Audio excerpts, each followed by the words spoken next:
আসসালামু আলাইকুম, welcome to my channel Mukti's lifestyle থেকে আমি মুক্তি।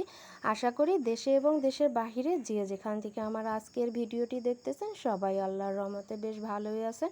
আমিও আমার পরিবারের সবাইকে নিয়ে আল্লাহর রহমতে বেশ ভালোই আছি। তো আজকেও আর একটি নতুন ভিডিও নিয়ে আপনাদের সাথে শেয়ার করতে চলে আসছি। তো আমার এই ভিডিওটা হচ্ছে গত শুক্রবারে আপনাদের সাথে শেয়ার করতে চেয়েছিলাম, কিন্তু আমাদের লাইফে একটা অনাকাঙ্ক্ষিত ঘটনা ঘটে যাওয়ার কারণে আপনাদের সাথে ভিডিওটা শেয়ার করতে দেরি হয়ে গেল। তো অনাকাঙ্ক্ষিত ঘটনাটা কি ঘটছে তাই আপনাদের সাথে কাজের ফাঁকে ফাঁকে শেয়ার করতেছি। আমরা যে গ্রামে বাড়িটা কিনছি এই বাড়ির পাশে যে কাকা আছে, সেই কাকা হচ্ছে গত শুক্রবারে, মানে আমি যেদিন আপনাদের সাথে ভিডিওটা শেয়ার করব সেই দিন হচ্ছে আমার এই কাকা ইন্তেকাল করছে। তো যাই হোক, আমার এই চাচা শ্বশুর হচ্ছে অনেক দিন ধরে অসুস্থ ছিল, হসপিটালে ছিল। ওনার হচ্ছে ক্যান্সার হয়েছিল, মানে লিভার ক্যান্সার হয়েছিল। বেশ কিছুদিন ধরে উনি হচ্ছে এই সমস্যা নিয়ে ভুগতেছিলেন। খুলনা 250 বেডে উনি চিকিৎসাধীন অবস্থায় গত শুক্রবার দুপুর 12টার দিকে ইন্তেকাল করছেন। যাই হোক, আমার ভিউয়ার্স যারা আছেন, আমার ভিডিওটা যারা দেখতেছেন, আমার চাচার আত্মার মাগফিরাত কামনা করে তার জন্য দোয়া করবেন যেন আল্লাহ তাকে বেহেশতে নসিব করে। তো কাকা অনেক ভালো মানুষ ছিল, আমাকে তার মেয়ের মতোই ভালোবাসতো। আমি অল্প দিনের পরিচয়ে কাকা আমাকে অনেকটাই নিজের মেয়ের মতো করে নিয়েছিল। আসলে কাকার কথা এই গ্রামে কেউ সেরকম খারাপ বলতে পারে না। আসলে ভালো মানুষ পৃথিবীতে দীর্ঘদিন স্থায়ী হয় না, এরকম একটা কথাবার্তা আছে। তো চাচার জন্য অনেক খারাপ লাগে, উনি খুব ভালো একটা মানুষ ছিল, আমাকে সবসময়ের জন্য মেয়ের মতোই ভুল ত্রুটি সব কিছুই ধরিয়ে দিত, সহযোগিতা করতো সব কিছুতেই। এখানে এসে আমার বাবার মতো কাকাকে পেয়েছিলাম। তো কাকাকে হারিয়ে আসলে আমরা সবাই কম বেশি একটু মানসিকভাবে ভেঙে পড়েছি।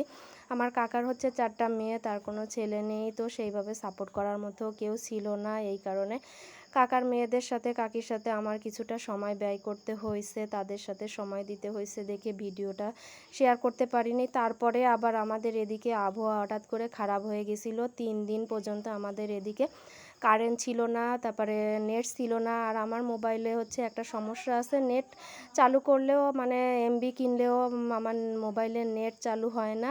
এই কারণে নেট না থাকলে আপনাদের সাথে ভিডিও শেয়ার করতে পারি না। তো যাই হোক, আমার আজকের ভিডিওটা যারা দেখতেছেন, ভিডিওর শুরু থেকে শেষ পর্যন্ত কোথাও যদি কারো কোনো অংশে যদি এতটুকু ভালো লেগে থাকে তাহলে ছোট্ট একটা লাইক দেওয়ার অনুরোধ থাকলো। আর আমার চ্যানেলটিতে যারা নতুন বা প্রতিনিয়ত যারা আমার চ্যানেলটি দেখে যাচ্ছেন কিন্তু সাবস্ক্রাইব করতে ভুলে যাচ্ছেন, তারা প্লিজ আমার চ্যানেলটি সাবস্ক্রাইব করে আমাকে বেশি বেশি করে সাপোর্ট করবেন। যারা অলরেডি সাবস্ক্রাইব করে দিয়েছেন তাদেরকে অসংখ্য অসংখ্য ধন্যবাদ। যারা আমার এই ভিডিওটি ফেসবুক পেজ থেকে দেখতে যাচ্ছেন তারা আমার ফেসবুক পেজে যে আমার ভিডিওটি দেখে আসতে পারবেন। যদি ভিডিওটি ভালো লেগে থাকে তাহলে ফলো দিয়ে আমার পাশে থাকবেন।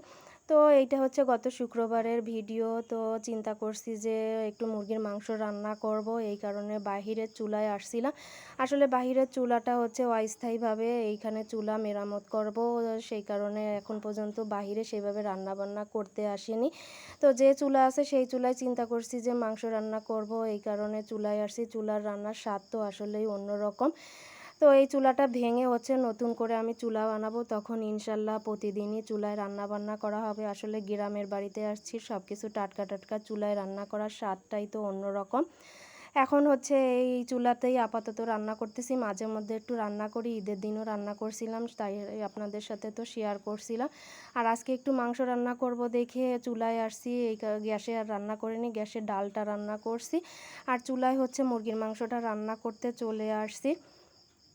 তো রান্নাবান্না প্রায় শেষের দিকে, রান্নাবান্না শেষ করার পর আমার সমস্ত কাজকর্ম গোছানোর পরেই হঠাৎ করে কাকার এই মৃত্যু সংবাদটা আসছিল। আমরা সবাই হঠাৎ করে সংবাদটা পাওয়ার পরে অনেকটাই মানসিকভাবে ভেঙে পড়ছিলাম।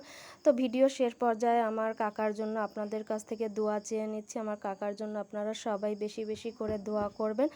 আর আমার ভিডিওটি এইখানে আপনাদের সাথে শেষ করব, কেননা ভিডিওটা বেশি লম্বা হয়ে গেছে, আপনাদের সাথে অনেক কথাই শেয়ার করে ফেললাম। আপনারা যে যেখানে আছেন সবাই ভালো থাকবেন, আমাদের সবার জন্য দোয়া করবেন। আসসালামু আলাইকুম, আল্লাহ হাফেজ।